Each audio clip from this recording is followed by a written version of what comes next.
Hi, Sayu Rinpoche here. This time, we're going to check out some of the most popular things to do in Cabo San Lucas, Baja California Sur, Mexico, and see if they're worth the hype. At the end of this video, I will also be sharing a bonus tip on how to save money and travel from the Los Cabos International Airport to Cabo San Lucas for cheap. So make sure you stay with us all the way till the end. Cabo San Lucas is part of Los Cabos, a popular resort destination on the southernmost tip of the Baja California Peninsula, where the Sea of Cortez meets the Pacific Ocean. This brings us to some say the #1 tourist attraction in Los Cabos area, the Land's End. This is the Cape, or in Spanish, Cabo, where the two water bodies meet. There are plenty of tours and water taxis you can take. Water taxi price was around 200 pesos per person as of December 2024, but how much you actually pay depends on your negotiation skills. All tours and water taxis will go along the same route and see the same things. If you're lucky, you might also get to see whales between December and April. I had no luck while I was there in December 2024, but hey, you never know.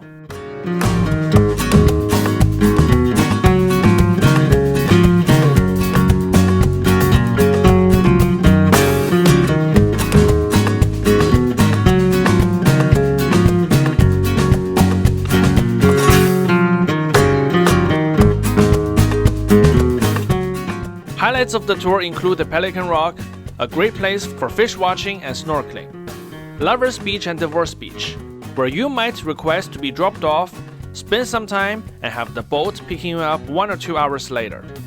Please note that while Lovers Beach might be safe for swimming on some days, Divorce Beach is definitely a big no-no. Don't even get too close to the water as the waves and currents are always very strong.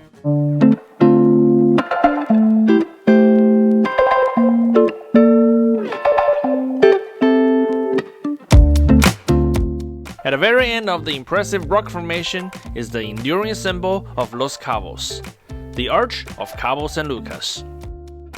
Right next to the arch, there is also a sea lion colony, where you will find a bunch of sea lions. Actually, this is not even the best spot to see the sea lions, which I will explain a bit later.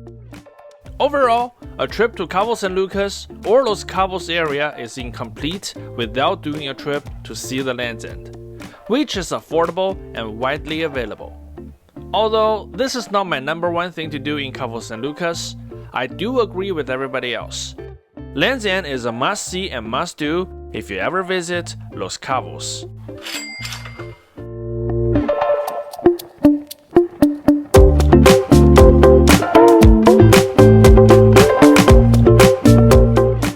Cabo San Lucas town is pretty much a resort town. It doesn't really have the charm of your typical Mexican pueblo. All you see is one business after another trying to sell you something. Warning, there are a lot of tourist trap restaurants, shops, and agencies in this area. Therefore, if you just want to visit the town itself, I think it's skippable.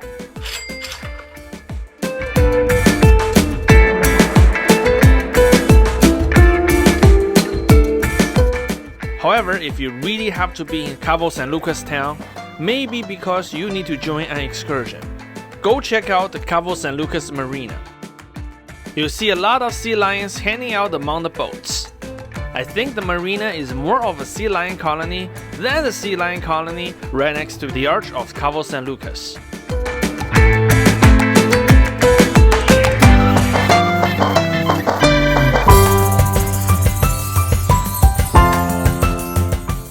The marina can get really busy, and trust me, you'll be harassed non-stop by every single salesperson who sees you as a potential customer.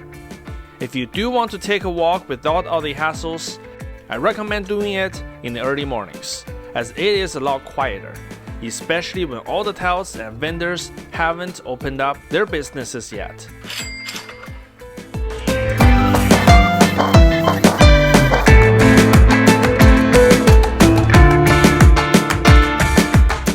Another point of interest in downtown Cabo San Lucas is Cerrito del Timbe. This park is the closest thing I can associate with the hidden gem here. It is a place where you will find locals take it easy and being one of the few accessible places where you can see cacti up close. The park wasn't in its best shape the last time I visited, but I see so much potential in turning this park into a top-notch tourist attraction.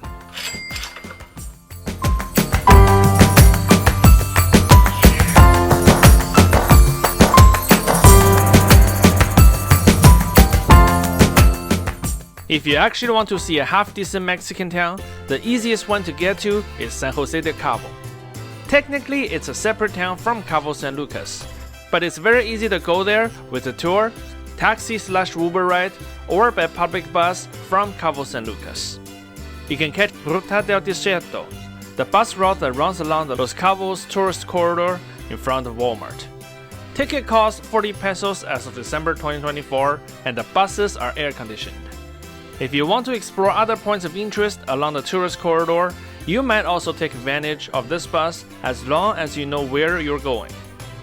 San Jose del Cabo is much more tourist-friendly in my opinion, no aggressive touts, and has everything what I have always imagined a typical Mexican town should have. A historic church building, a public market, and being very laid back. I think if time allows, and you want to peek into what a relatively perfect version of what real Mexico is like, San Jose del Cabo is probably the closest place you can get and the easiest one to go in Los Cabos.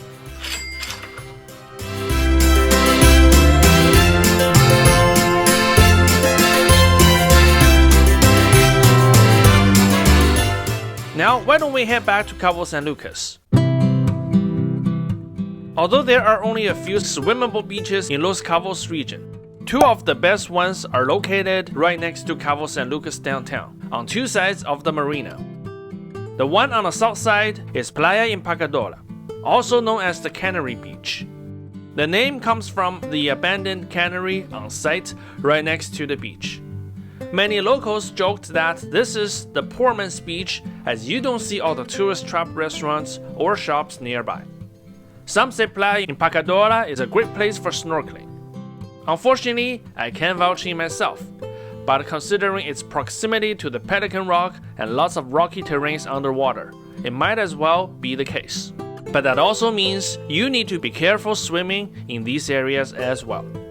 The only downside I can think of is that Playa Empacadora is relatively a longer walk from most Cabo San Lucas hotels. Otherwise, if you're looking for a quieter, swimmable beach where you get to hang out with local families, this is definitely the place to check out.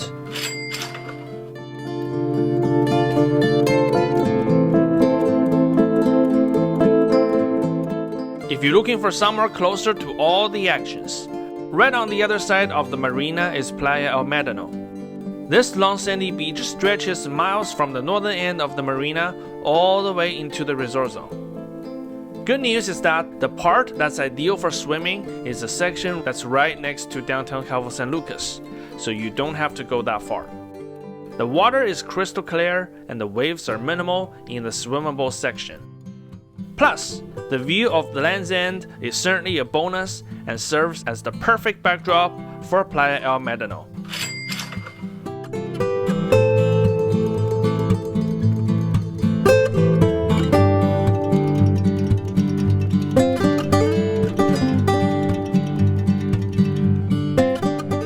Here comes what I think to be the number one thing to do here in Cabo San Lucas, Mount Solmar hike.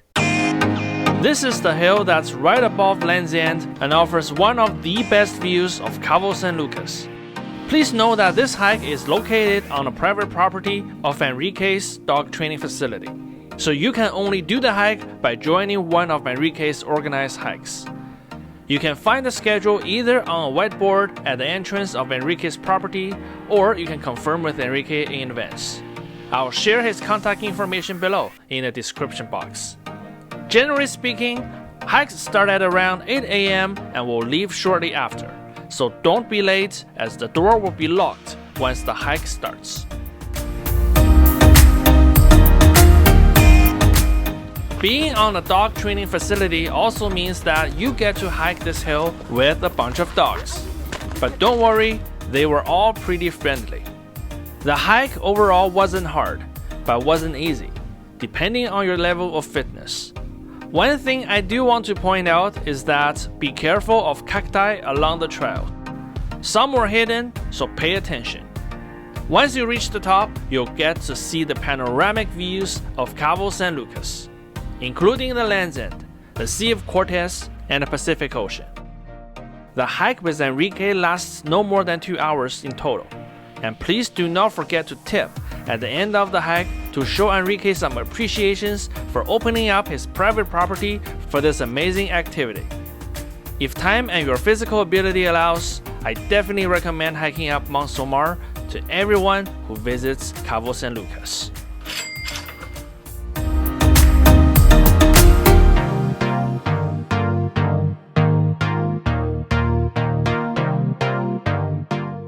As promised, here is a bonus tip for you.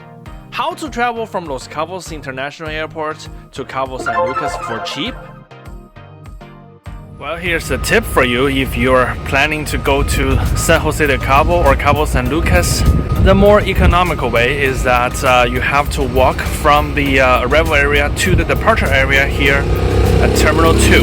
And once you are up there, you're going to see the bus stop sign behind me. And yeah, this is where you're going to take the bus into the town. And it costs about 90 pesos, I believe. And when you see the bus, which is Ruta del Desierto, normally these are painted in purple. So if you see one of those, once you're at a stop, just wave it down and well, there you go. Enjoy the ride. And if you find this helpful, maybe, well, leave me a tip. Or I think what's even better is that, well, you like this video and click subscribe. This is even better than a tip. Plus, you get to be the first one to know when new contents are published on our channel. Once again, thanks so much for watching, and I'll see you in the next video.